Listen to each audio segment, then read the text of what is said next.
극적인 승부가 펼쳐진 곳은 선거 전부터 최대 격전지로 꼽혔던 경기도입니다. 개표 시작 이후 중후반까지는 국민의힘 김은혜 후보가 앞서갔는데 한 5시 반쯤에 역전에 성공하면서 8,900표 차이 승리를 거뒀습니다.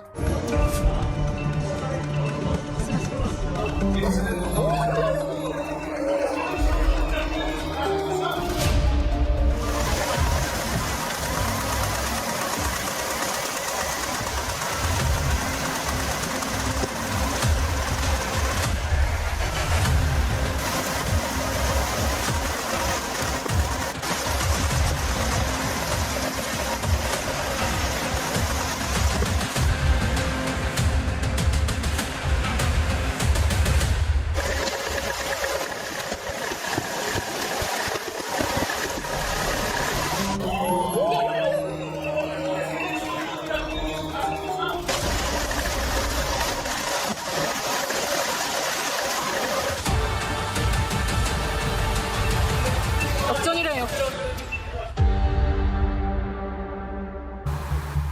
2020년 4월 16일 총선 개표가 채 끝나지도 않은 새벽 4시 반 DC 인사이드 우한 갤러리가 갑자기 시끄러워지기 시작했습니다. 선관위가 보유하고 있던 선거용 파일이 대량으로 올라온 겁니다. 이어서 서울, 경기, 인천 지역의 선거 결과가 민주당 63%, 미래통합당 36%로 비슷하다는 분석이 올라왔습니다. 잇따라 여러 종류의 분석들이 줄을 잇습니다.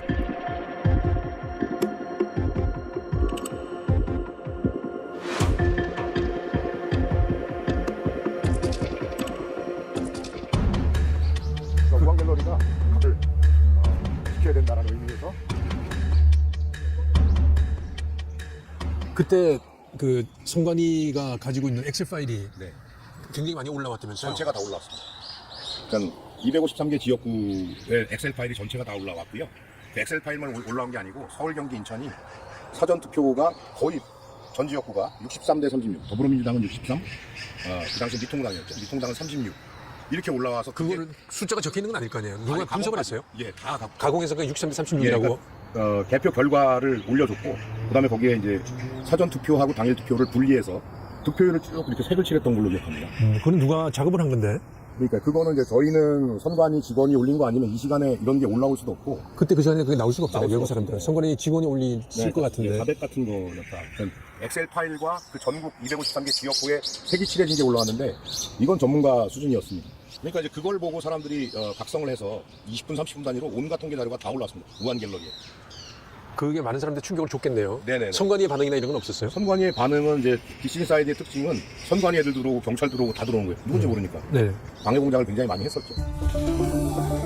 사실 우한 갤러리는 이미 프로듀서 101의 순위 조작을 폭로한 사이트로 유명했기 때문에 이번에는 어떤 폭로인지 관심이 집중됐습니다.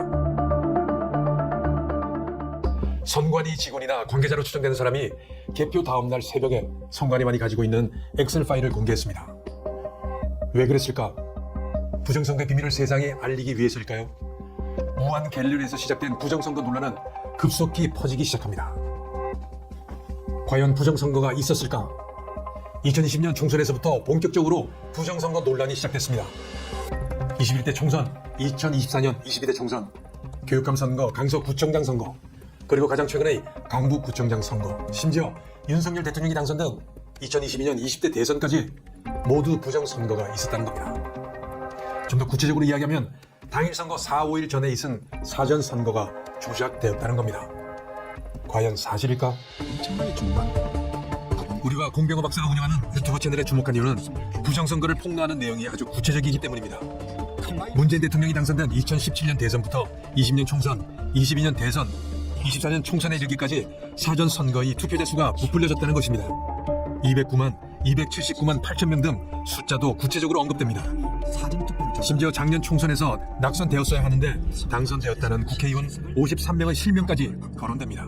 고민정이 9,188표로 패배한 선거입니다. 오신환이 이겼죠. 10,000표 정도 차이로. 9,188표로 13,203표를 집어내가지고 고민정이 9,188표를 패배했는데 4,015표로 승리한 후보로 만든 겁니다. 구체적으로 되면서 당신은 떠들릴 사람이 붙었다 이렇게 하는데 명예훼손이나 이런 소송이 없다는 게 어마어마하게 상세하게 공개를 되지 않습니까? 네네. 2024년 총선에서는 최소 53명에서 57명의 지역구 의석수를 훔쳤고 그 다음에 비례대표 세석까지 합치게 되면은 최대 60석 정도를 민주당이 국힘당 몫을 가져갔다. 낙선인데 당선되었다는 국회의원 53명의 실명도 지역구 명과 함께 공개됐습니다.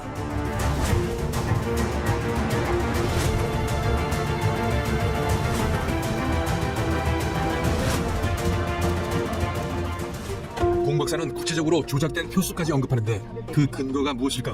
우리는 공 박사에게 수치를 제공한 소위 제야 전문가를 어렵게 만났습니다. 제야 전문가는 중앙선관위가 제공하는 엑셀 파일을 분석해 조작 수식을 발견했다고 합니다. 조작값을 입력하면 모집단과 당일 투표의 차이가 나오는데 이 값이 0에 근접하면 선관위가 발표한 값과 다른 사전 투표값이 나타납니다. 종로구의 경우 민주당 후보는 선관위 발표 58%의 사전 투표 득표율이 40%로 떨어집니다. 반면 국민의힘은 올라갑니다. 조작이 왜 사가 나왔는데 조작이라고 얘기하는 거냐 하면요. 서울 전체에 저 구가 몇 개냐면 총 48개입니다. 그죠? 국회의원 선수가 48개의 사를 다 포함하면 똑같은 결과 가치가 나와요. 서울은 예. 그러니까 어떤 규칙이 있는데 규칙이 맞아 들어가면 무작위수를 갖고 선거를 했는데 규칙이 맞아 들어가면 그죠? 부정이 있다는 겁니다. 조작값에 따라 가짜로 투입된 표의 숫자가 결정되는데 서울의 경우 조작값 4를 입력하면 48개 선거구의 실제 사전선거 득표율이 나타난다는 것입니다. 조작값 4의 경우 진짜 투표자 3명당 1명의 가짜 투표자가 투입된다고 합니다.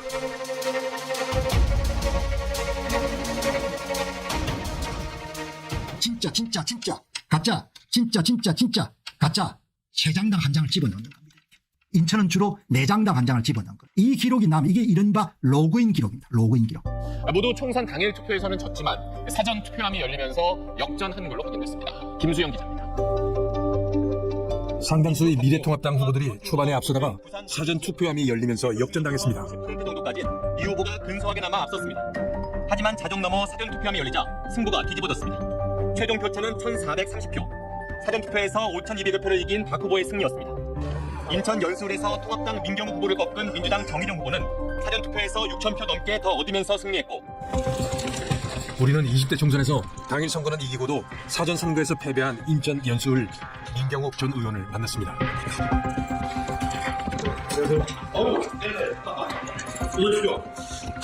아이고 오랜만에 뵙습니다. 아이고 그동안 안녕하셨죠? 네. 아이고 고생하셨어요. 네, 그러셨군요. 네. 제가 5년간 그렇게 지내고 있습니다. 이 지역은 무려 24년 동안 우파 국회의원만 뽑아준 정말 진성 우파 동네입니다. 그런데 저는 우파에서 혼자 나왔고 좌파에는 2명이 나왔거든요. 예, 정의당과 민주당이 나왔어요. 그렇게 되면은 구도상 우파는 하나로 뭉치고 좌파는 둘로 갈라집니다. 표가 분산이 돼요. 그러면 그 구도상 제가 이기는 거죠. 근데 말씀드렸다시피 여기가 우파 동네거든요. 근데 졌대요.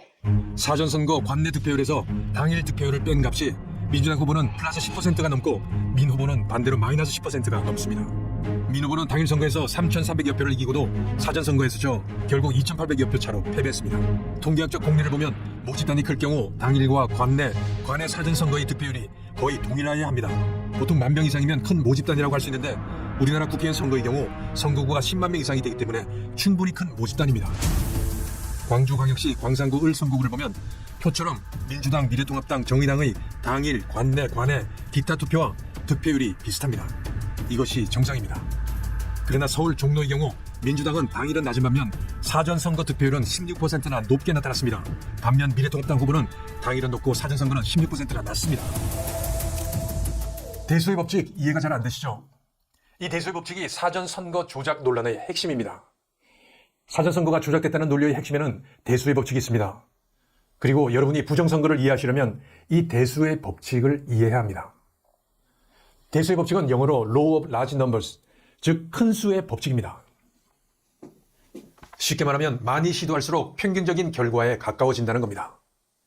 선거와 비교한다면 한 선거구가 12만 명이라고 할 때 사전 선거에 4만 명이 투표하고 당일 선거에 8만 명이 투표를 한다고 하면 전체 모집단인 12만 명의 투표 결과는 당일 투표 8만 명의 투표 결과와 비슷하고 사전 선거인 4만 명의 투표 결과와도 비슷해야 한다는 것이 대수의 법칙입니다. 샘플수, 즉 표본수가 1만 명을 넘어가면 이 대수의 법칙에서 크게 벗어날 수가 없다고 합니다. 예를 들어 보겠습니다. 제가 이 동전을 10번을 던져보겠습니다. 뒷면, 뒤면, 뒤면, 뒤면, 앞면, 뒤면, 앞면, 앞면. 10번을 던진 결과 앞면이 3번, 그리고 뒷면이 7번이 나왔습니다. 그런데 이 동전을 100번을 던지면 앞면과 뒷면이 비슷하게 나옵니다.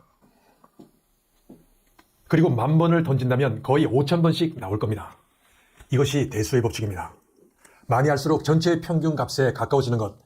따라서 12만 명 정도가 투표를 하는 국회의원 선거는 당일 투표의 결과와 사전 투표의 결과가 거의 비슷하게 나오는 게 맞습니다. 그런데 선거가 동전 던지기나 주사위 던지기와는 다른 현실 세계이다 보니 결과가 다를 수 있다고 주장할 수 있습니다. 그럴 수 있습니다. 그러나 정도의 차이입니다. 당일 선거와 사전 선거일 사이 4, 5일 동안 큰 정치적 사건이 터졌거나 당일 선거와 사전 선거의 표본 구성이 다르든지 하면 차이가 날 수도 있습니다.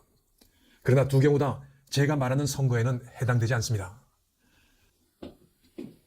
문제는 선거 결과가 대수의 법칙과는 터무니없이 다르게 나왔다는 겁니다. 이해할 수 없는 결과가 전국 곳곳에서 나타났습니다. 21대 총선 서울 48개 선거구 모두에서 사전선거 득표율 마이너스 당일 득표율에서 민주당이 10% 이상 앞섭니다. 이렇게 될 확률은 1조분의 1이 넘습니다. 불가능하다는 겁니다.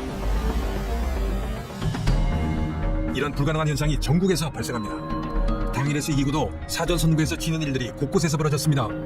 대수의 법칙에 의하면 사전선거의 결과는 당일 투표와 비슷해야 합니다. 그런데 이상하게도 완전히 다른 결과가 나왔습니다.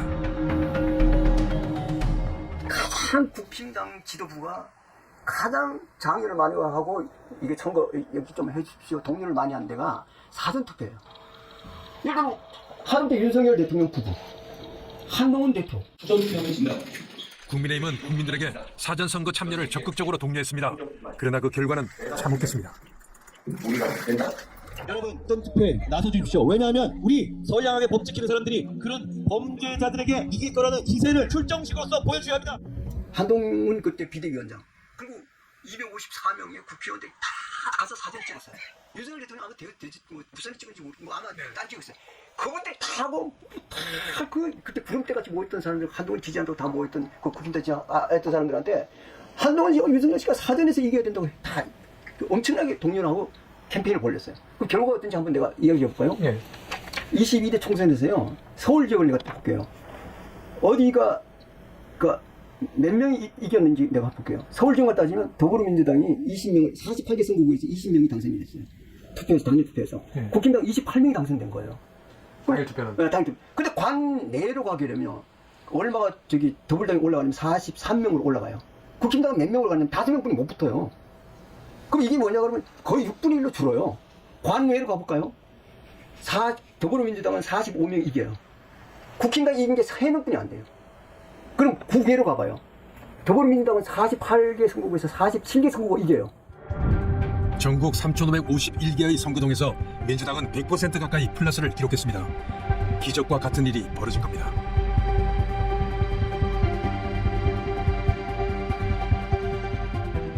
민주당이 전국 245개 선거구에서 사전선거를 모두 이길 확률은 2의 245 승분의 1. 이는 계산계에서도 나올 수 없는 수천 경분의 1입니다. 국민의힘이 전국 254개의 사전선거에서 모두 다 질 확률도 수천 경분의 1로 더 낮습니다. 민주당이 사전선거에서 다 이기고 국민의힘이 다 지는 경우가 전국적으로 동시에 일어날 확률은 수천억 경분의 1로 수치상으로도 계산도 되지 않습니다. 이것은 사전선거와 당일선거와 같은 모집단에서 나온 것이 아니라 다른 집단에서 나온 것과 같습니다. 즉 외부의 개입이 없이는 나올 수 없는 선거 결과입니다. 그것도 한 번도 아니고 21대 총선, 22대 총선에서 민주당이 압승을 할 때마다 이런 통계학적으로 혹은 수학적으로 나타날 수 있는 통계가 나타납니다. 선관위는 선거 전에 2번, 그리고 선거가 끝난 직후 한 번의 유권자 의식 조사를 실시합니다. 표본은 정교하게 준비됩니다. 따라서 정확도도 매우 높습니다. 우리가 주목한 것은 이 전문적인 조사에서 나타난 사전투표 비율입니다. 이 사전투표율이 선관위 발표 실제 투표율과 차이가 많이 난다는 것입니다. 19대 대선에서는 6% 가까이 나더니 부정선거 의혹이 본격적으로 나타나기 시작한 21대 총선부터는 10% 가까이 나타난 겁니다. 이해하기 힘든 현상입니다.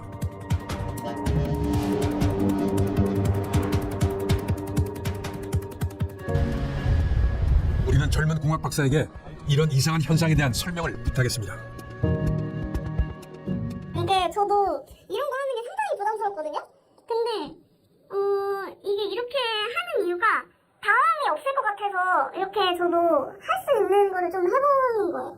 근데 저도 이렇게 해서 이득이 없는 게 아무것도 없고 너무 부담스럽기도 하고 개인적으로. 근데 이제 그냥 일반 국민이 아무 힘이 없잖아요. 아무 힘이 없는데 이게 이공계 전공자가 봤을 때 이 현상이 너무 극명하게 보이는데 사람들이 그래도 모르니까 이거를 조금이라도 이걸 뭐 부정선거 있었다 이렇게 100% 제가 뭐 설득을 할 수는 없겠지만 이 현상이라도 알려주고 싶은 마음이 크거든요. 이렇게 설명을 하셨잖아요. 네. 그러니까 그 얘기 자체는 의지적으로 사전과 당일을 선택을 하겠죠. 근데 이 80% 정도까지 높게 의지적으로 사전을 선택하려는 민주당 지지자가 무슨 그렇게 해명한 사건이나 이슈가 있었어야 되잖아요. 이 공학도는 사태의 심각성을 알리기 위해 도표까지 준비해왔습니다. 20대 총선은 그나마 사전과 당일 득표율이 비슷했습니다. 물론 이때도 조작의 조짐이 있었다고 합니다.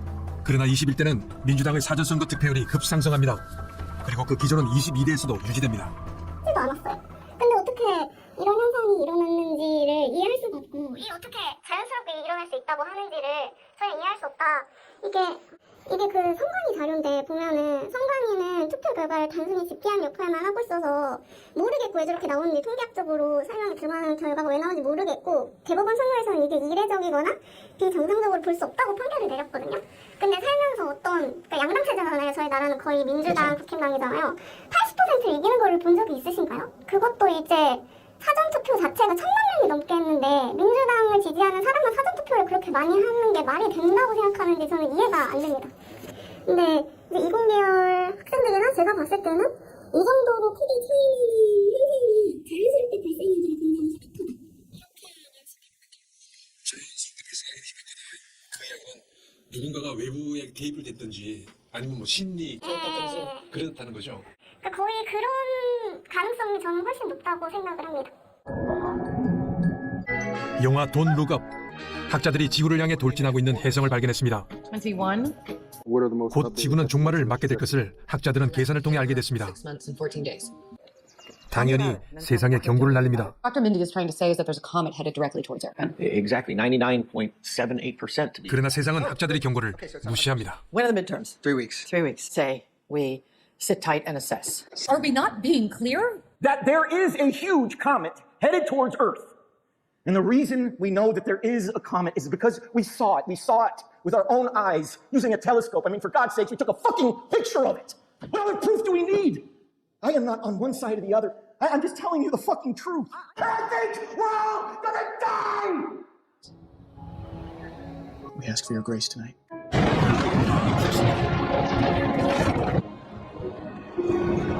디카프리오의 우리 모두 죽습니다. 제 말 좀 들어주세요라는 울부짖음이 가슴을 때립니다. 대한민국의 지금 상황과 흡사합니다. 학자들이 외부 개입이 없이는 이런 통계는 절대로 나올 수 없다고 말하는데도 심지어 총선에서 패배한 국민의힘 의원들조차도 선거 결과가 문제가 있다는 사실을 믿지 않고 있습니다. 좀 전에 젊은 공학 박사는 이런 상황이 너무나 답답하다고 말했습니다. 선관위가 내놓은 자료를 가지고 고등학교 정도의 수학 실력만 있으면 너무나 쉽게 분석할 수 있는 통계인데 이게 아무 문제가 없다고 말하는 선관위는 도대체 어떤 기관이냐고 묻습니다. 선관위는 대소의 법칙에 대해 자신들은 선거를 관리하는 기관이라 이해할 수 없는 결과가 나와도 관련이 없다고 했습니다. 그리고 이번에는 대학 교수를 앞세운 영상을 만들어 현란한 말솜씨로 국민들을 헷갈리게 하고 있습니다. 선관위 대소의 법칙 반박 영상입니다. 지역구 평균 유권자 수가 10만 명이 넘는 제22대 총선에서 사전투표와 본투표 결과가 크게 차이가 나는 것은 통계학상 대소의 법칙의 어긋남으로 부정선거라는 의혹. 대수의 법칙이 적용되는 조건은 가장 중요한 거는 이제 결국은 무작위성이거든요.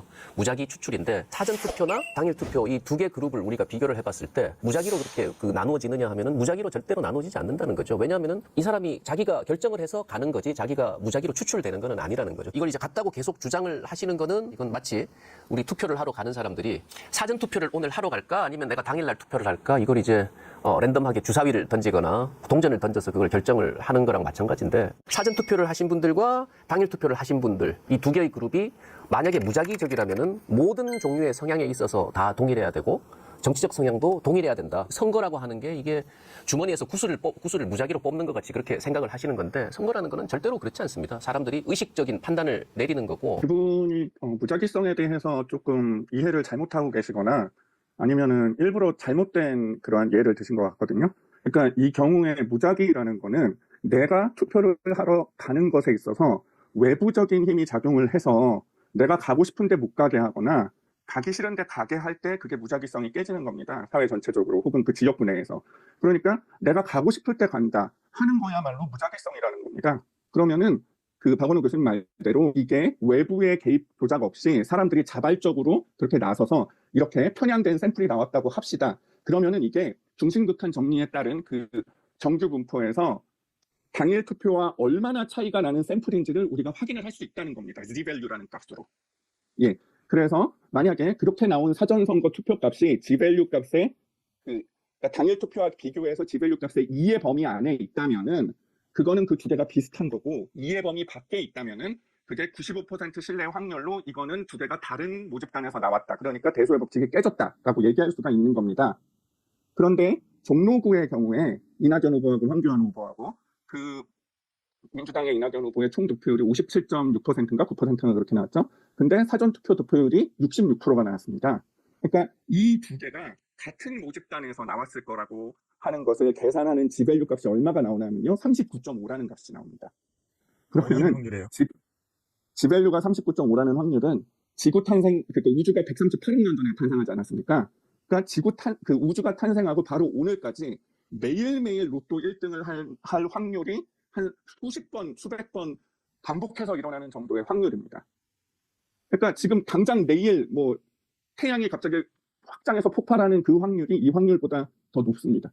그런데 문제는 이러한 Z밸류 값이 한 뭐 40 가까이 되는 값이 혹은 40보다 넘는 값이 전국에 전라도 지역을 빼고 4.15 총선 때는 전라도는 이상하게 대소의 법칙에 거의 유사한 값이 나와요. 사전선거랑 당일 투표가. 그것도 이상하죠. 전라도만 그렇게 나오고 다른 지역은 다 대소의 법칙을 어기는 결과가 나오는데 그 Z밸류가 다른 지역이 거의 다 40에서 뭐 54, 39, 뭐 이런 식으로 나왔다는 겁니다. 그러니까 어느 종로구 한 곳만 그렇게 나온 게 아니라 전국적으로 그렇게 나올 수 없는 확률이 동시다발적으로 단번에 발생을 했기 때문에 이거는 더더욱 있을 수 없는 현상이라고 사람들이 생각을 하는 것입니다.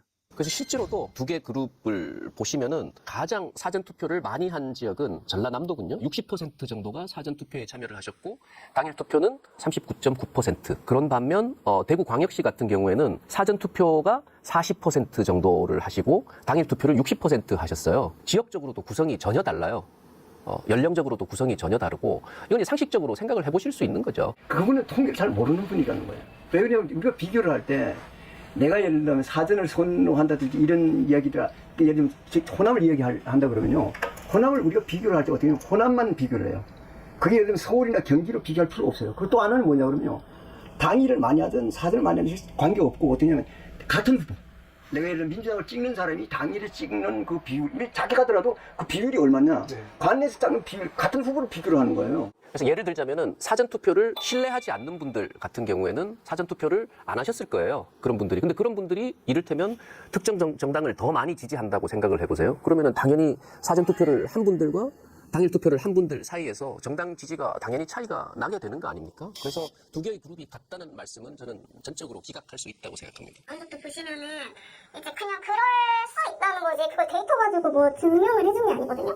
그러니까 뭐 그럴 수 있다, 그런 일이 발생하면 그럴 수 있다. 그냥 되게 정확한 데이터 가지고 증명을 한 게 아니라 이제 추측을 하는 식의 어떤 변명을 하는 거라고 보여져요. 독립적이지 않다. 이건 어떻게 생각하세요? 그러니까, 독립적이어야 되는 거. 그러니까 독립적이어야 된다기보다 일반적으로 그렇다는 거예요. 그러니까 사전하고 당일 투표를 선택할 때 사람들이 이제 뭐 그때 일정이나 아니면은 뭐 선거날 놀러 가고 싶거나 이러면은 그때 우연한 어떤 생각이나 세권에 따라서 사전 당일을 선택하지.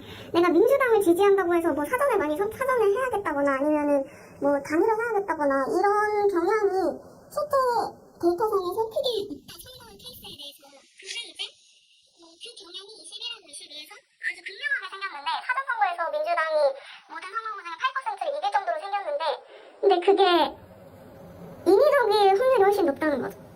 외부에서 개입됐을 가능성이. 네. 그러니까 그게 그렇게 생길 수가 없잖아요. 그렇게 생길 수 있다고 하는 게 저는 의외가 안 건데 사실 이 데이터를 모르고는 그렇게 생각할 수 있는데 이공계열 전공을 하고서 이 데이터를 보고서도 이렇게 될 수 있다고 생각하는 거는 저는 전혀 이해할 수가 없네요. 선관위는 드디어 대법원 판결문을 들고 나옵니다. 투표에 참여하는 선거인의 정당에 대한 지지 성향 차이 또는 각 선거의 사전 투표율과 선거일 당시의 정치적 판세에 따라 전국적으로 특정 정당의 후보자에 대한 사전 투표 득표율이 당일 투표 득표율에 비하여 높거나 낮은 현상이 나타날 수 있고 그것이 이례적이라거나 비정상적이라고 볼 수도 없다. 그러면서 대수의 법칙은 사전 투표와 당일 투표 결과에 적용되기 어렵다고 결론을 내립니다. 그러니까 아까부터 계속 말씀하시는 게 대수의 법칙이 아예 틀리다라고 하시는 말씀은 무슨 얘기냐 하면 무작위성이 100% 부정된다는 얘기입니다. 그 얘기는 그 자체로 부정선거가 일어났다는 뜻이나 마찬가지입니다. 대소의 법칙이 적용되지 않는다. 그 얘기는 부정선거가 일어났다는 얘기랑 같은 말이라는 얘기입니다. 왜냐하면 무작위성이 외부에 의해서 깨졌다는 얘기 아닙니까? 100%. 이게 당일 득표율, 어떤 후보에 대해서는 당일 득표율이 높을 수도 있고 낮을 수도 있다 이렇게 말했지 3,551개 선거동에서 99%가 민주당 후보가 다 10%, 거의 10% 높고 국힘당 후보는 다 10% 났다.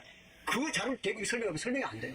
그 선관위에 그 대법원의 그 판사도 높고 낮은 가능성이 있기 때문에 이게 비정상적이다 말할 수 없다. 그렇게 판단을 내려놓은 거지. 3,551개. 그럼 예를 들면 254개 선거구에서 민주당 후보는 245개의 이번에 출발을 했어요. 254개에서 당일 득표율이 관내 득표율보다 10% 이상 다 낮다. 말하자면 관내 득표율이 10% 이상 다 높다. 국힘당은 10% 이상 다 낮다. 그렇게 말한 건 아니에요. 그래 이게 기이한 현상을 그러면 그렇게 말한다 그러면 어떻게 일괄적으로 이렇게 나오냐. 그리고 그게 한정하게 보면 수식으로 딱 나온다는 거예요. 이날의 공대학장을 역임한 허병기 교수는 선거에서 조작한 표의수를 계산해내는 공식을 오랜 시간 연구 끝에 만들었습니다. 허 교수의 공식은 조작된 득표수를 계산하기 위해서 만들어졌습니다. N은 실제 사전선거 관내 총 투표자 수입니다. 알파 N은 조작 득표수입니다. N바는 선관위가 발표한 부풀려진 사전선거 관내 총 투표자 수입니다. 복잡한 수식을 거쳐서 허 교수는 조작된 득표수를 계산해냈습니다. 이 모든 과정에 사용한 수치는 선관위가 공개한 자료에 의한 것입니다. 결국 성동을 소공동에서 민주당이 조작한 관내 투표수는 108표, 선관위가 발표한 부풀려진 투표자 수는 509표인데 여기서 조작된 수를 빼 실제 사전 관내 투표수는 401표입니다. 저는 표본 집단의 크기가 커지면 그 표본 평균이 모 평균에 가까워진다는 이 대소의 법칙에 대해 선관위와 일부 학자들이 완전히 반대의 의견을 내놓고 있는 현상이 의아했습니다. 누구 말이 맞을까? 저는 21대 총선이 끝나고 조선일보가 2020년 5월 4일자에 실은 최보식이 만난 사람이라는 기사에서 그 답을 찾을 수 있었습니다. 박성현 교수는 우리나라 통계학계의 기둥과 같은 존재입니다. 정치나 이념과 관계없이 오로지 평생을 통계학을 위해 헌신하신 존경받는 석학입니다. 이런 분이 21대 선거 결과가 이해할 수 없다고 말합니다. 현실적으로 불가능한 통계라는 것입니다. 사전투표를 둘러싸고 말들이 많아서 전국 지역구 253곳의 선거 데이터를 자세히 봤습니다. 통계적 관점에서는 확실히 일어나기 어려운 투표 결과였습니다. 어떤 형태이든 인위적 개입이 있었을 가능성을 배제하기 어렵습니다. 이는 몹시 예민한 사안입니다. 통계학자로서 지금까지 쌓아올린 선생님의 권위와 명망을 잃을 수도 있습니다. 조작 증거라고 단언할 수는 없어도 통계학자의 눈으로는 몹시 의아하게 보입니다. 아주 우연히 그렇게 일어났다고 주장할 수는 있지만 통계적으로 이런 우연이 일어나기는 쉽지 않습니다. 굳이 말하면 신이 미리 그렇게 해주려고 작정하지 않고는 일어날 수 없습니다. 통계적으로는 납득이 안 돼도 현실에서 일어날 수는 있습니다. 현실이 통계 이론에 따라가는 것은 아닙니다. 이번 총선 투표 결과가 실제 그걸 말해주고 있지 않습니까? 현실을 반영해온 결과가 통계입니다. 가령 서울은 강남, 강북 등 지역 특성이 있고 후보 경쟁력이 달라 지지도가 다양하게 나오는 것이 정상입니다. 이번에는 서울 선거구 49곳에서 모두 민주당의 사전투표 득표율이 당일 득표율보다 평균 12%가 높았습니다. 선거구별 표준 편차도 2.4%로 거의 동일한 패턴을 보였습니다. 코로나 대응을 위해 정부 여당의 힘을 실어줘야 한다는 바람이 불었으면 이렇게 나올 수도 있지 않나요? 더 세부적으로 서울의 424개 동단위에서도 한 곳 예외 없이 민주당의 사전투표 득표율이 당일 득표율보다 높았습니다. 동별로 특색이 있는데도 일률적인 결과가 도출됐습니다. 통계적으로 도저히 발생하기 어려운 것입니다. 먹구름이 한반도 하늘을 덮을 때 전국적으로 비가 동시에 올 확률은 100%라고 주장하는 학자도 있습니다. 먹구름은 민심을 비유하는 것인데 그렇게 주장할 수 있습니다. 하지만 당일 투표에서 민주당 45.6%, 통합당 46%였습니다. 당일 투표 결과로는 민주당 123명, 통합당 124명, 무소속 5명, 정의당 1명입니다. 그런 민심이 사전투표함을 열자 민주당 163석, 통합당 84석으로 바뀌었습니다. 사전투표에서 현 정권을 지지하는 민심이 먹구름처럼 뒤덮였다고 가정합시다. 그러면 4, 5일 뒤 당일 투표에서는 갑자기 왜 이런 민심이 바뀌었을까? 설명이 안 되는 것입니다. 보수 성향 유권자들 사이에서는 투표함을 바꿔치기하거나 조작할 수 있으니 사전투표를 하면 안 된다는 말이 퍼졌습니다. 가령 대구는 사전투표 비율이 가장 낮고 당일 투표에서 높았습니다. 역대 선거에서도 현 여권을 지지하는 젊은 층이 사전투표에 많이 참여했는데요. 이번 사전투표에는 60대 이상이 30.8%로 가장 많이 참여했습니다. 다음으로 50대가 21.9%였습니다. 50대 이상을 합치면 52.7%로 젊은 층보다 사전투표에 더 많이 나왔습니다. 50대 이상의 전반적인 표심이 바뀌었다고 볼 수는 없지 않은가요? 사전투표 그룹과 당일 투표 그룹이 같은 성향의 투표를 할 것이라는 전제가 잘못된 거 아닐까요? 전체 유권자를 하나의 모집단으로 볼 때 사전투표 그룹과 당일 투표 그룹은 무작위로 나뉘는 것입니다. 그런데 민주당의 사전투표 득표율은 당일 투표보다 평균 10.7% 높았습니다. 반면 통합당은 당일 투표보다 11.1% 낮았습니다. 거듭 말하지만 4-5일 간격으로 투표 성향 차이가 10% 이상 크게 날 수는 없습니다. 통계적으로는 납득이 안 돼도 현실에서 일어날 수 있습니다. 특이한 현상이라고 조작 의혹을 제기하는 것은 논리 비약이 아닐까요? 어쩌다 우연히 겹쳐 그렇게 됐다고 주장할 수가 있지만 통계적으로는 이런 우연이 발생하기 어렵습니다. 개표 전 과정이 CCTV에 찍혀있고 전자개표기는 외부 통신망과 단절된 컴퓨터입니다. 개표장에서는 개표 사무원, 각 당 참관인들이 2중 3중으로 검표를 하고 집계된 표수는 중앙선관위의 전용망을 통해 서버에 입력됩니다. 폐쇄배로이기 때문에 외부에서의 해킹은 불가능합니다. 이런 현장을 이해하면 전자개표기나 서버에 칩을 심거나 프로그램을 조작했다거나 사전투표용지의 QR코드가 개인정보를 기록했다는 등의 설은 현실성이 떨어지지 않을까요? 나는 통계 관점에서만 말할 수 있을 뿐입니다. 중앙선관위는 이렇게 확산되는 의혹을 불식해야 할 책임이 있습니다. 박빙 선거구 세 곳을 재검표하는 방법밖에 없다고 생각합니다.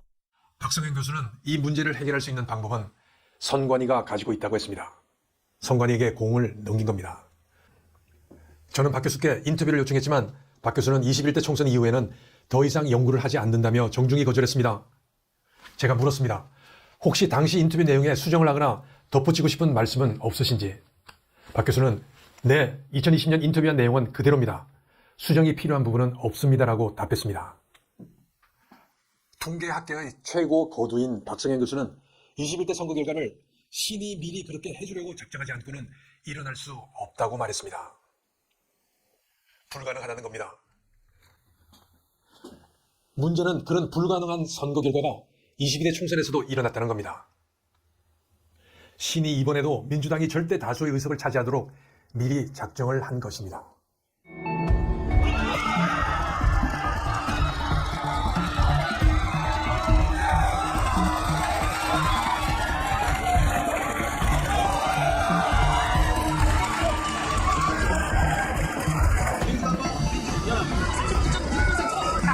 강제 느립니다. 민주당 공익적 51.9%, 국민이 무심하고 48.6%, 김태균 49.4%, 두 후보 간의 경합이 일치됐습니다. 국민의힘의 참패가 단순히 선거 전략의 잘못일까요? 국민의힘 후보 중 50명은 당일 선거에서 이기고도 최종적으로 패했습니다. 이들 국민의힘 후보가 정말 선거에서 진 것일까요? 전국에 걸쳐 4주한 선거에서 민주당은 10% 이상 얻고 국민의힘은 10%를 잃었습니다. 만일 조작이 없이 공정하게 선거를 치렀다면 이런 결과가 나왔을 겁니다. 오늘과 내일 22대 국회의원 선거 사전투표가 진행됩니다. 오늘과 내일 22대 국회의원 선거 사전투표가 진행됩니다.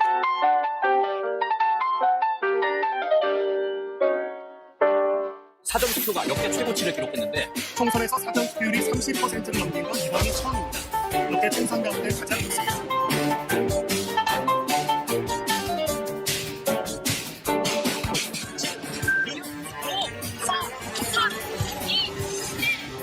더불어민주당과 더불어민주연합이 최소 184석에서 최대 197석을 차지할 것으로 예측됐습니다. 민주당의 원내 과반은 물론 압승을 예상합니다. 역대 최고를 기록한 사전투표율이 한몫했습니다. 오늘과 내일 22대 국회의원 선거 사전투표가 진행됩니다. 대수의 법칙대로라면 22대는 국민의힘의 압승이었을 것이라고 전문가들은 말합니다.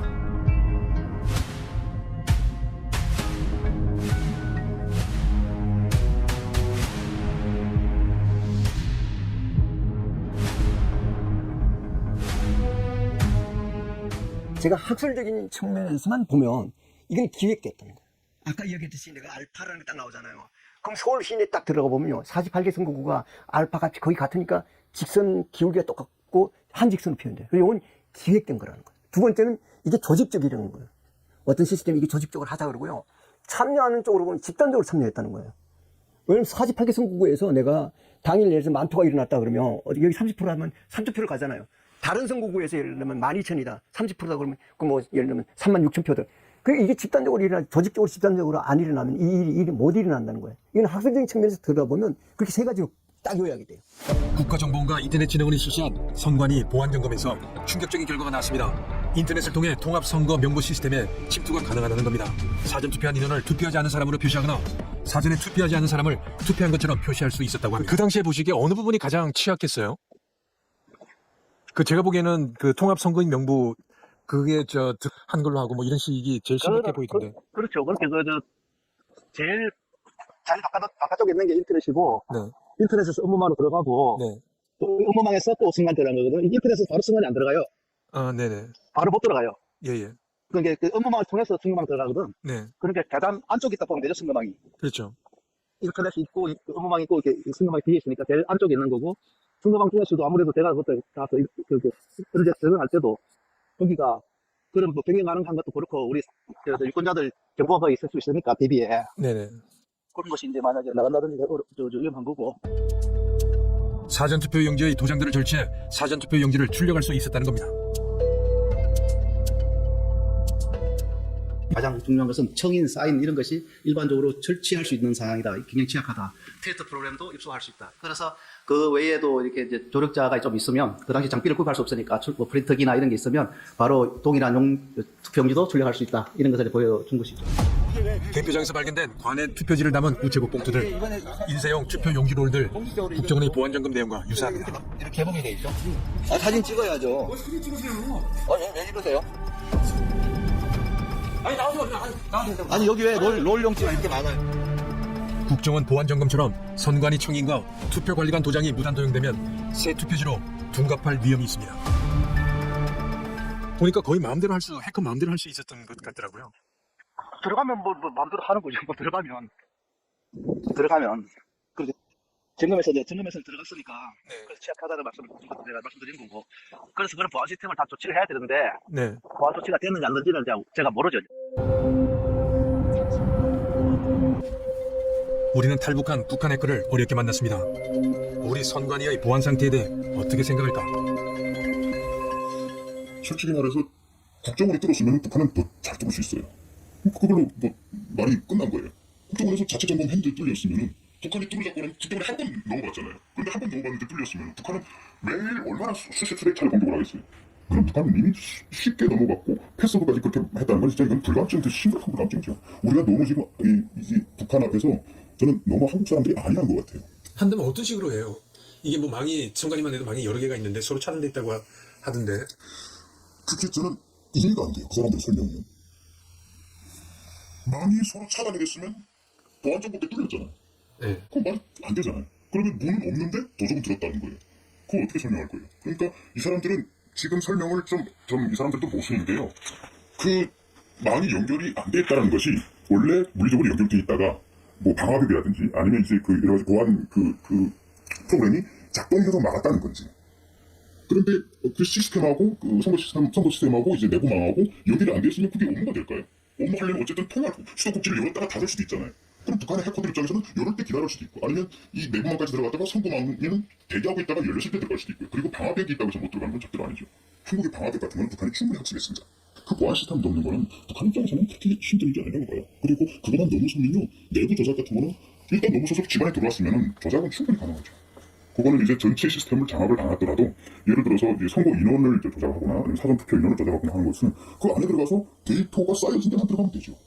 그럼 충분히 거기서 빼내갈 수도 있고 그거 가져다가 조작해서 다시 심어올 수도 있고 그건 충분히 가능하다고 봅니다. 이틀간의 사전 선거일 줄 서서 신분증을 보여주면 투표용지가 프린트되어 나옵니다.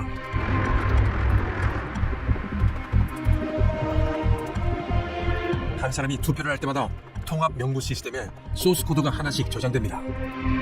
소스 코드에는 이름과 생일, 성별, 일련 번호 등이 자세히 입력되고 선거인 고유 일련 번호, 투표 일자, 투표 일시 등이 기록됩니다. 또한 통합 선거인 명부에는 주소, 선명 등이 이미 기록되어 있고 사전 투표를 했는지 여부가 사전 투표 후 기록됩니다. 이런 절차가 투표 기간 내내 반복됩니다.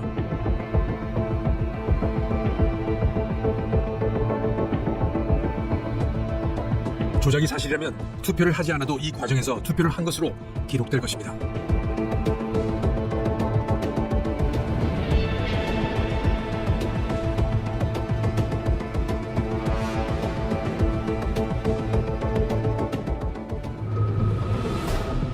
비상계엄령이 선포된 직후인 작년 12월 3일 오후 10시 30분 12명의 군인들이 과천 선관위 청사로 들어갔습니다.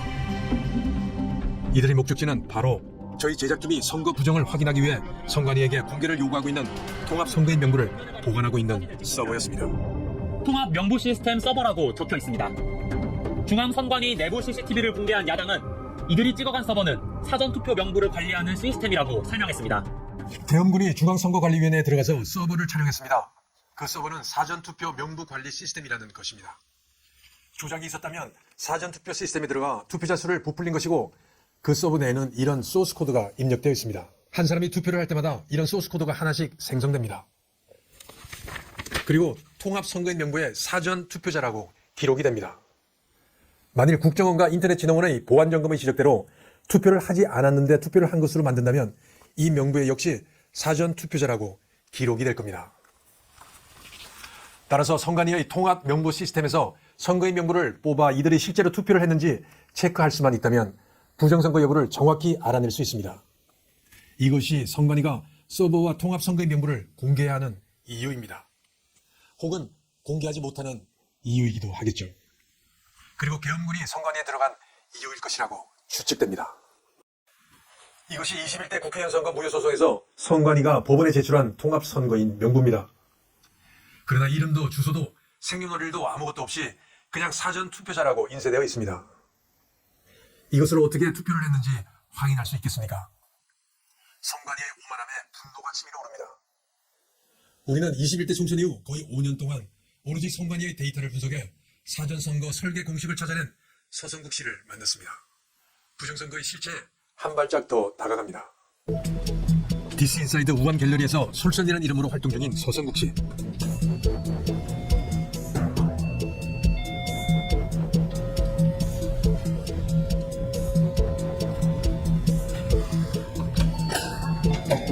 안녕하세요. 어릴 때부터 비상한 머리로 주위를 놀라게 했던 고학력의 오타쿠입니다. 하나를 몰면 끝까지 놓지 않는 근성. 결국 5년의 노력 끝에 사전투표 설계 공식을 찾아냈습니다. 이 공식으로 부정선거를 역추적할 수 있고 또한 재구성도 가능하게 됩니다.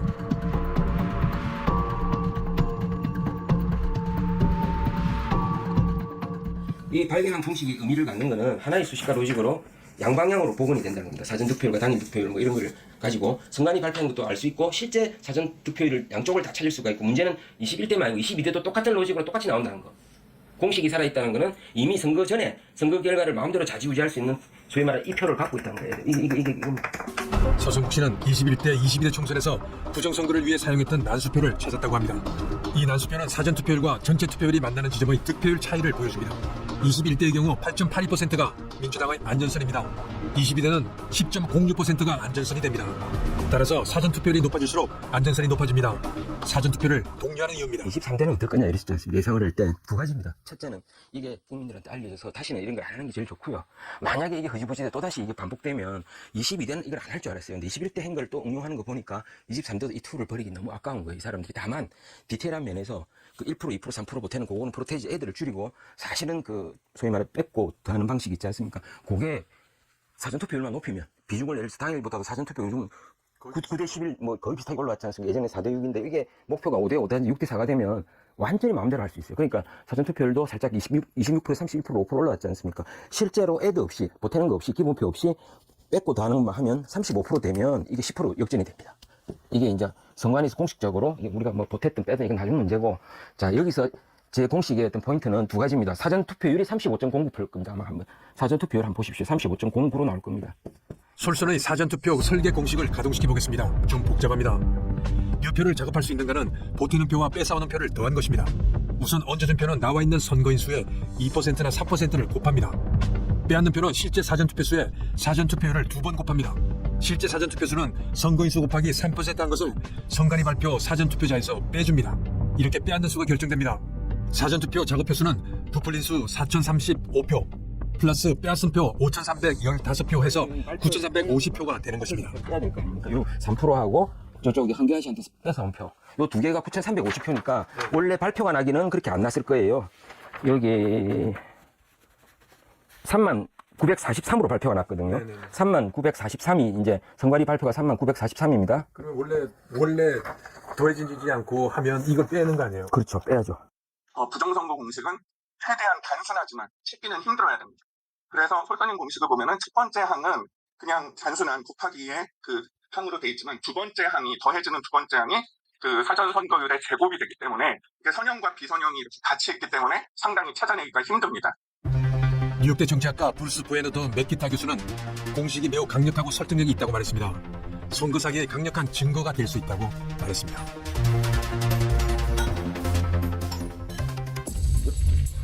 서승국 씨의 공식은 독자적으로 개발한 부정선거 탐지 공식입니다. 21대 부정선거 예측도 가능하다고 합니다. 기준 투표율 67%밖에 안 됐다니까 10%가 넘었다. 지난번에는 실제로 8%밖에 안 넘었죠. 3.15 부정선거에 분노하여 일어난 4.19 혁명은 대학생의 주도하였습니다. 여러분, 4.19 혁명은 이전처럼 정치적이거나 이념적인 시위로만 보이지 않는 부정선거 검증 경우가 급격히 늘어나고 있습니다. 선거관리위원회가 부표와 무능한 조직의 상징으로 여겨지기 시작했습니다.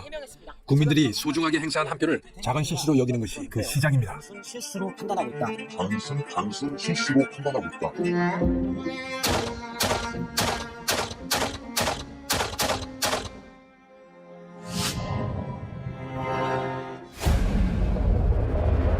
중앙선관위원장은 총리급으로 최고위급 인사입니다. 상임위원과 사무총장도 장관급으로 정부의 중요한 요직입니다. 지역에는 17개 시도 선관위가 있습니다. 선관위원장은 대법관이 겸임하는 것이 60년 관례로 내려오고 있는데 당연직은 아닙니다. 감사원이 2023년 6월에 실시한 감사에서 충격적인 결과를 내놨습니다. 헌법기관인데 가족회사인 것처럼 운영되어와 도덕이나 불법에 대한 불감증이 만연했다고 지적했습니다. 소위 아빠 찬스를 서슴없이 사용한 겁니다. 국가공무원법에 경력 경쟁 채용이 있는데 선관위 직원들은 지방 공무원인 자신들의 자녀를 국가공무원인 선관위로 채용하는 편법을 저질렀습니다. 예를 들어 단양군과 옥천군 선관위 직원들이 지방 공무원인 자신들의 자녀들을 상대방 선관위에 서로 채용하는 아빠 찬스를 활용했습니다. 이것이 가능했던 이유는 시군구 선관위가 6, 7명 정도의 소규모 조직으로 서로 비밀을 지키기 쉬웠기 때문입니다. 고위직도 예외는 아닙니다. 제주 선관위 상임위원은 안성시 지방 공무원인 아들을 서울 선관위 8급 국가공무원으로 채용하게 했는데 이 과정에서 성적이 더 좋은 경쟁자 2명을 떨어뜨렸습니다. 어떻게 했을까요? 아들은 인사기록카드에 아버지의 이름을 쓰고 아버지와 같이 근무했던 직원이 면접관으로 들어온 것으로 알려졌습니다. 그리고 경쟁자 채점표를 연필로 쓰게 하고 이를 지워서 낮은 점수를 줬다는 겁니다. 채용 과정의 비리뿐만 아니라 고위직 나눠먹기도 했습니다. 4, 5급이 정체가 되자 규정을 고쳐 상급 정원을 40% 늘렸습니다. 그리고 1급으로 승진자가 늘어나자 원래 6년인 1급의 임기를 2년으로 줄여버렸습니다. 그런데 힘있는 승진자는 3년을 근무하게 했습니다. 한 감사원 국장은 한 기관에서 전국에 동시다발적으로 특혜 채용이 이루어진 건 감사원 생활 24년 만에 처음 본다고 한탄했다고 합니다. 불어돼서 다시 근무하지 않고 있습니까?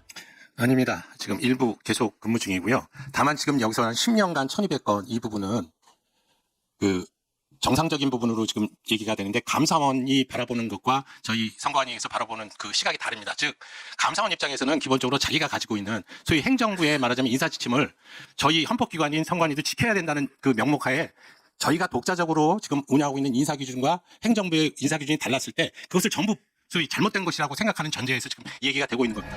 보도에 따르면 선관위 직원들은 우리는 가족회사다, 친인척 채용이 전통이라고 말한 것으로 전해졌습니다. 10년간 채용은 모두 규정 위반이고 고위직 자녀들은 채용 후에도 특혜를 누렸다고 합니다. 국민의힘 이만희 의원의 선관위 보안업체 계약 현황은 더욱 충격적입니다. 선거관리 시스템에 대해 가지고 선관위 직원으로서 사이버 해킹에 대응하기 위한 정보요원이 근무요원이 몇 명인지 아십니까? 6페이지 띄워주십시오. 3명입니다. 정보보안 업무 담당자가요. 그 중에서 의미 있는 자격증을 가진 속칭 말하는 전문가는 1명입니다, 여러분. 2023년 국정원은 보안점검에서 31점을 줬는데 무면허 업체가 실시한 자체 점검에서는 스스로 100점을 줬습니다. 최근 헌법재판소는 감사원의 선관위 감찰을 고난 침해로 결론 내렸습니다. 결국 헌재와 대법원이 헌법기관인 선관위를 또다시 보호하고 나선 것이라고 볼 수밖에 없습니다. 선관위의 신뢰 회복은 급선무입니다. 첫째는 사전선거 시 투표관리관 개인 도장을 사용해야 합니다. 그리고 완전한 수개표를 실시하는 겁니다. 현재 사전투표용지에 관리관 도장은 인쇄가 되어 나옵니다. 따라서 프린터를 사용해 대량으로 만들어질 가능성이 있습니다. 이런 사실은 국정원 보안점검에서도 지적된 바 있습니다. 본투표처럼 관리관이 직접 도장을 찍어야 합니다. 원래 공직선거법은 사전투표 관리관란에 자신이 도장을 찍도록 정하고 있습니다. 그러나 선관위는 공직선거 관리 규칙을 만들어 도장을 찍어도 되고 인쇄 날인을 해도 된다고 이중으로 시행하도록 바꿔버렸습니다. 그리고 대법원은 이를 문제가 없다고 한시했습니다. 대통령실하고 뭐 행안부 쪽에도 인쇄 날인 막아야 된다라고 얘기를 많이 했거든요. 관리자? 네네. 도장을 찍어서 투표를 해야 되지. 이거 인쇄 날인하면 이건 위조 투표를 열어두는 거다. 그리고 전자 분류기라고 말을 바꿨는데 사실 전자 개표기가 맞지 않습니까? 전자 개표기라고 하니까 개표를 전자로 하는 거는 불법이다라고 해서 전자 분류기라고 했는데 분류가 뭐를 하는 겁니까? 후보 분류하는 거 아닙니까? 개표를 분류하는 거 아닙니까? 분류해서 세는 거 아닙니까? 그래서 후보별로 분류해 놓은 거를 그냥 그 집에다가 세는 걸로 샜다고 해서 그게 수개표고 수검표입니까? 그게 아닙니다. 분류 자체를 하나하나 손으로 눈으로 보면서 해야 되는 게 수개표입니다.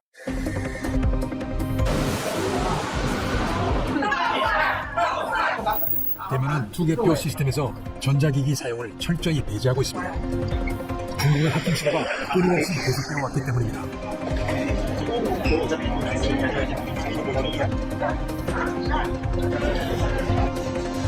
투표가 끝나면 투표장은 곧바로 개표장으로 바뀝니다. 조금 전까지 시민들이 투표를 했던 장소가 순식간에 개표소로 변하기 시작했습니다. 모든 과정은 손으로 직접 처리됩니다. 한해 투표제도 중에서 가장 큰 특징 하나는 투표소가 바로 개표소로 전환이 된다는 점인데요. 투표소에서 손으로 직접 개표를 한 뒤에 거기서 나온 수치를 칠판에 적습니다. 우리 반장 선거하듯이 발을 정자로 적고요. 거기에서 다시 집계가 된 뒤 거기서 집계된 표 수는 이제 직접 숫자로 입력이 되어서요. 그 중앙선거정보센터로 전송이 됩니다. 수개표를 원칙으로 하는 나라는 주로 유럽입니다. 독일과 프랑스 등 많은 유럽 국가들은 선거 과정 전체를 모든 사람이 쉽게 이해할 수 있어야 한다는 전제를 깔고 있습니다. 우리는 취재를 마무리하면서 최종적으로 중앙선거관리위원회를 찾았습니다. 선관위 실무자들의 허심탄회한 이야기를 듣고 싶었습니다. 네. 투표를 할 경우에 저희 당일 투표는 이제 사인하잖아요. 네, 네. 주소하고 네. 생일이라고 적힌데 사인하면 그 옆에 사전 투표한 사람은 이 도장이 적혀 있더라고요. 사전 투표 했다고 기록 계좌, 날짜 네. 이렇게 적혀 있잖아요. 네. 장소 이렇게 적혀 있는데 네. 조작이 됐다면 그 도장이 네. 지금은 비어 있는 안 한 사람 비어 있는데 네, 네. 그게 찍혀 있을 거 아니에요. 투표했다고 사전 투표자 네, 사했다고 돼 있겠죠. 돼 있죠. 그 부분이 실제 한 것보다 더 많이 찍혀 있고 네. 그리고 거기 있는 사람을 한 군데만 전화를 걸어서 전수를 한다든지 하면 이 사람이 실제 투표했는지 안 했는지를 알 수 있잖아요. 제가 혼자서 투표자 수를 검증한 게 그거 같은데. 알 수 있죠. 그럼 그거를 공개하면 안 되나요? 물론 그것도 똑같이 법적인 똑같은 사항이죠. 네. 저희가 만약에 그 서버를 이제 검증을 하면 공개를 해야 되지 않습니까? 그럼 공개를 하려면 현재 법에 그 정보통신기반보호법이랑 뭐 개인정보보호법, 통신비밀보호법, 공공기관의 정보공개에 관한 법률에서 비공개 대상으로 되어 있어서 저희들이 그냥 공개하자라고 해서 공개를 할 수 있는 사안은 아니에요. 그걸 공개하면 오히려 제가 처벌을 공개할 생각은 있어요. 공개할 생각은 있습니다. 네, 그러니까 법에 그 저촉되는 사안이기 때문에 아까 말씀드린 것처럼 국회에서 뭐 새로운 법을 만들어서 그걸 뭐 공개할 수 있게끔 법적인 처벌 없이 공개할 수 있게끔 뭐 국회에서 특별법을 만들든지 법을 만드시든지 뭐 아니면 뭐 국회에서 어떤 방법이 있는지 모르겠어요. 법의 제의를 이런 게 검증할 수 있게끔 어떤 절차적인 통로를 마련해 주시면 저희는 얼마든지 합법적인 거기 때문에 응할 용의가 있는 거죠. 그리고 저는 부정선거를 증명하기 위해 이번 취재를 시작한 것이 아닙니다. 부정선거를 둘러싼 의혹과 갈등이 커져가는 것을 보면서 의혹의 실체를 밝히는 것이 우리 사회의 갈등을 해소하는 데 도움이 되리라 생각했습니다. 취재를 진행하면서 수많은 의혹들을 접했습니다. 믿기 힘든 의혹도 있었고 거대한 구조의 구체적인 의혹도 있었습니다. 저는 그 가운데 가장 과학적인 성격의 통계학 법칙으로 의문을 풀어보려고 했습니다. 그리고 결국 모든 의혹의 열쇠는 선관위가 가지고 있는 선거용 서버와 통합선거인 명부에 있다는 결론에 이르렀습니다. 저는 이 시점에 선관위가 나서서 우리나라의 민주주의가 건강하고 훼손되지 않았다는 것을 증명해 주기 바랍니다. 선관위가 나서지 않는 한 의혹은 가라앉지 않고 갈등은 계속될 것입니다. 다시 한번 당부드립니다. 선관위는 통합선거인 명부를 공개하십시오. 이 총체적 혼란은 헌법기관이라는 선관위로부터 비롯된 것입니다. 그러나 헌법이 그 뒤에 숨은 선관위의 불법, 부패, 부실한 선거관리까지 보호해서는 안 된다고 생각합니다. 지금 우리나라의 혼란과 갈등은 민주주의 마지막 보루인 대법원과 헌법재판소의 신뢰마저 위협하고 있습니다. 이런 혼란 속에서 법 뒤에 숨어있는 선거관리위원회에 대해 대한민국의 헌법은 어떤 명령을 내려야 하겠습니까? 2028년 4월 23대 국회의원 선거가 있습니다. 만약 지금의 의혹들이 해소되지 않은 채 제23대 총선이 치러진다면 민주당이 22대보다도 압도적인 승리를 거둘 수 있다고 통계 전문가들은 예측합니다. 그리고 의혹도 더 커져갈 것입니다. 여러분은 그때도 우리의 민주주의가 부정선거 의혹에 휘청거리기를 원하십니까?